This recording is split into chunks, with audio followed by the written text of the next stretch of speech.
আমরা সবাই খুব ভালো হেয়ার চাই। হেয়ার নিয়ে আমরা খুব ওয়ারিড যে আমার হেয়ারটা যদি স্ট্রেট হয়, কেউ ভাবে আমার হেয়ারটা শাইনি হোক। তো এই সব কিছুর জন্য অনেকে আবার ভার্জিন হেয়ারে স্মুথনিং করতে চায় না, বিকজ স্মুথনিং হচ্ছে কেমিক্যাল ওয়ার্ক। সেক্ষেত্রে আমরা বোটোপ্লাস্টিয়া অবশ্যই বলবো, কারণ এটা যেমন ভার্জিন হেয়ারেও করা যায়, তেমন কেমিক্যাল ট্রিটেড হেয়ারেও করা যায়। সব ক্ষেত্রেই এটার রেজাল্ট দারুণ।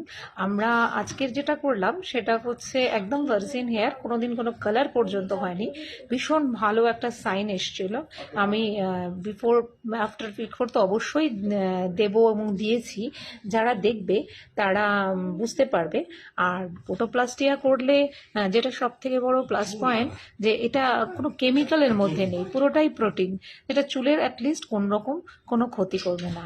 তাই যারা যারা ইন্টারেস্টেড বোটোপ্লাস্টিয়া নিয়ে অবশ্যই যোগাযোগ করতে পারো। কোনো রকম প্রশ্ন থাকলে অবশ্যই আমাদেরকে মেসেজ বা ফোন করে জানতে পারো। এটা তোমাদের ওপর যে তোমরা কি চাইছো, নিজেদের হেয়ারে প্রোটিন না কেমিক্যাল ওয়ার্ক।